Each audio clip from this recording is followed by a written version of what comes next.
So in this video, we take a look at the second part of our unit, and that is passive transport.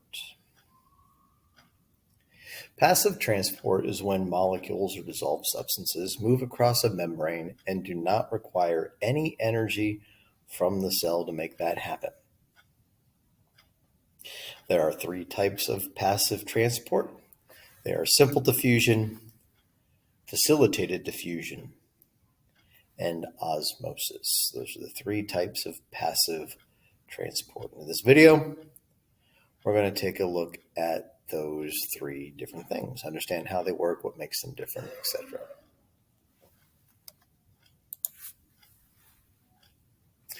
In simple diffusion, dissolved substances move across the cell membrane because of a concentration gradient. So they're moving across the cell membrane itself. This typically happens because they are relatively small substances that can easily slip between the molecules in the phospholipid bilayer, or because they themselves aren't affected by that phospholipid bilayer. This will happen with water molecules. This will happen with dissolved oxygen, carbon dioxide, etc. A concentration gradient is when you have a difference in the amount of dissolved substances on either side of the barrier. So on our illustration down here, we have a high concentration of dissolved particles on the outside. We have a low concentration of dissolved particles on the inside. This is a concentration gradient. Now, it's important to note, it can be flipped the other way around. You can have the high concentration on the inside and low concentration on the outside. So again, you just have to have different concentrations. One side has to be low, the other side has to be high. The dissolved substance will move from the area of high concentration to the area of low concentration. So an illustration here, my high concentration is on the outside of the cell. My low concentration is on the inside. The dissolved substances will move from the high concentration on the outside to the inside of the cell. They will continue to move until the concentration is the same on both sides. Once the concentration is the same on both sides, the concentration gradient is gone and the dissolved substances stop moving. It is that concentration gradient that makes them move. Facilitated diffusion is not much different. Things are still going to be moving from high concentration to low concentration, but this time they can't make it through the cell membrane. They're either too large to get through the cell membrane, or they're hydrophilic. In other words, they dissolve in water, not fats. So they can't interact with the cell membrane. They simply bounce off of it. They're going to need some help getting through the cell membrane. The thing that helps them are the proteins that are embedded in it. And in the illustration that you see here, those purple football-shaped things and circles are the proteins embedded in the cell membrane. They will help the substances move across. Again, we're still talking about dissolved substances moving. And they will move from areas of high concentration to areas of low concentration. This time, though, they will move through the proteins to get there, not the cell membrane. There are two types of proteins that can help them across. We can have ion channels or protein channels. That's what you see over here on the left-hand side. They're just little tunnels that go through the cell membrane. Or they can pass through what's called a carrier protein. This is what you see on the right-hand side. There are some differences between them. The ion channel is a more general type of passageway. Generally, ions of a specific charge, positive or negative, can move through them. It doesn't matter what that ion is. So, for example, if it's a positive ion, it can make its way through. It doesn't matter if it's a sodium ion or a lithium ion or a potassium ion. As long as it's positive, it can get through. It's a bit more general. A carrier protein, on the other hand, is much more specific. It's more like our lock and key model that we talked about with enzymes. These proteins have specific active sites or receptors on them that attach to very specific substrates or molecules. When they attach to this molecule, their shape changes, moving them from the outside of the cell to the inside of the cell. So again, the ion channels or protein channels are much more general, tending to let just a specific charged ion move through, whereas the carrier proteins are much more specific. Neither one requires energy from the cell, so they are still passive transport. Now here's where things start to get confusing. We switch from talking about dissolved substances moving to water moving. Here's what you got to remember. Diffusion is about dissolved substances. Diffusion, dissolved. They both start with D. Whenever we're talking about diffusion, we're talking about something that is dissolved moving through the cell membrane or one of those proteins.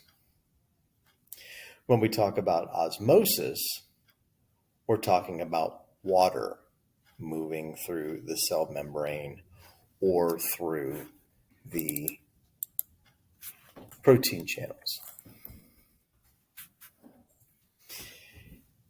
It's water moving with osmosis. It still moves from area of high concentration of water to area of low concentration of water.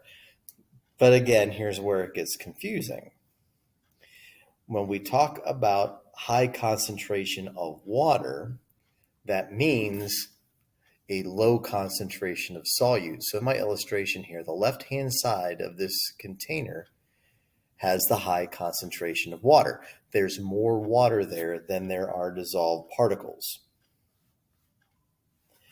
On the right side, this is where my low concentration of water is. Where my low concentration of water is, I have a high concentration of particles. It's really about a ratio here. This is a high water to solute ratio. This is a lower water to solute ratio. High concentration of water to low concentration of water. And what's going to happen is the water is going to move across the membrane, not the solute. Note I have 1, 2, 3, 4, 5, 6, 7 dissolved particles over here on the left-hand side. And after it's done, I still have 7 particles on the left-hand side. No dissolved particles have moved. What instead has happened is the water's moved across the barrier. The water has moved from the left side to the right side. That's why we see the water level drop, in order to try to dilute the right-hand side, to bring the right-hand side's concentration down. So again, admittedly, this is much more confusing than what diffusion is, because we're looking at something different here. We're looking at the water instead of looking at the dissolved substances. We still have a concentration gradient, higher concentration of water on one side, lower concentration of water on the other side. So it's still driven by a concentration gradient. But we're looking at water moving. The water can move across the cell membrane either directly, because it's a relatively small molecule and able to squeeze between the phospholipids that are in the bilayer there, or it can move through protein channels called aquaporin. So it can be simple or it can be facilitated diffusion. Again, here's where it all starts to slide for some people, because we're going to talk about how this osmosis works whenever we're in hypotonic, hypertonic, and isotonic solutions. Now, here's what I want you to remember. Above all things, hypo means below, iso means the same, and hyper means beyond. So when you have hypothermia, your temperature is below normal. Hypo means below. When an airplane flies at hypersonic speed, sonic means sound, it is traveling beyond the speed of sound. Hypo means below, hyper means beyond. So when we say hypotonic, we mean a solution where the amount of dissolved substance is below what's in the cell. Hypo means below. A hypotonic solution is one where the concentration of dissolved substances is below what's in the cell. So if you look at our illustration here, here's my dissolved substances. It's salt. There is less salt on the outside of the cell than what's on the inside of the cell. My concentration of salt in the water is below that of what's in the cell. In a situation like this, osmosis is going to cause the water to flow into the cell, causing the cell to swell up.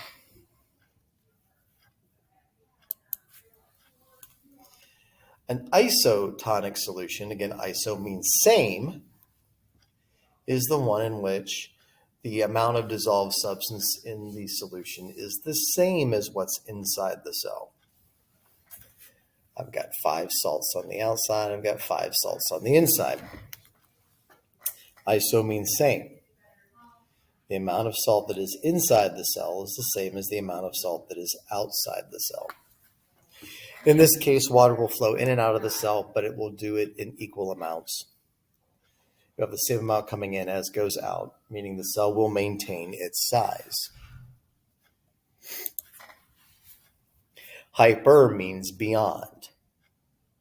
So a hypersonic solution has a concentration of dissolved substances that is beyond that of what's in the cell. It's higher than what's in the cell. If you look at our illustration, you can see all these salt particles on the outside, but only a couple on the inside. My solution is beyond the concentration of what's inside the cell. It's higher than what's inside the cell. And again, osmosis is going to try to happen in order to make those concentrations the same. So in this case, the water will move out of the cell, causing the cell to shrivel up. So again, if you put a cell in a hypotonic solution, water is going to move into the cell to try to dilute the contents of the cell, making the concentration the same inside and out, and the cell will swell up. In an isotonic solution, water will move in and out of the cell, but it's going to move equally in and out of the cell because you have the same concentrations inside and outside of the cell. So the cell just maintains its normal size. In a hypertonic solution, water is going to flow out of the cells, trying to dilute what's on the outside this time, and the cell will shrivel up. The ideal situation is to have an isotonic solution, where the cell maintains its normal size. When you wash dishes, oftentimes your skin swells up and your skin becomes really wrinkly. This is because you're dealing with a hypotonic solution. There's far less dissolved substances in the dishwater than there is of the cells in your skin. So water will flood into your skin to try to dilute what's inside the cells. Your cells swell up and your skin gets all wrinkly. Hypertonic is like making beef jerky. When you make beef jerky, you put salt on the outside of the meat, or at least a saltwater solution on the outside of the meat. You make it hypertonic on the outside. Water will then flow out of the meat to the surface to try to dilute what's on the surface, and the meat shrivels up. We have some specific terminology that we use to describe cells that are in hypotonic, hypertonic, and isotonic solutions. And it differs based on if it's an animal cell or a plant cell. And what makes the difference is the cell wall. Plants have a cell wall, so they behave a little bit differently than what animal cells do. When you put an animal cell in a hypotonic solution, one in which water is going to flow into the cells, making those cells swell up, we describe those animal cells as lysed. And as I told you before, lysed means split. Those cells can swell up to the point where the cell membrane splits and the cell pops. Because a plant cell is surrounded by a cell wall, it's much less likely to pop. Instead, those cells become firmer. And the word you use to describe a firmer plant cell is turgid. If you put an animal cell in a hypertonic solution, one that has a high concentration of salt, the water will flow out of the cell, and the cell will shrink. The animal cell will shrivel up. Thus, we call it shriveled. Again, plant cells have a cell wall, and it prevents them from shrinking too much. They become softer. We call them plasmolized. There's an S missing. Let me add that S. Plasmolized. Then finally, in an isotonic solution where the water flow in and out is equal, for an animal cell, we just call it a normal cell. It's its normal size. It's what it likes to be. For a plant cell, we call that flaccid. So that's it for passive transport. In the next video, we'll start taking a look at active transport.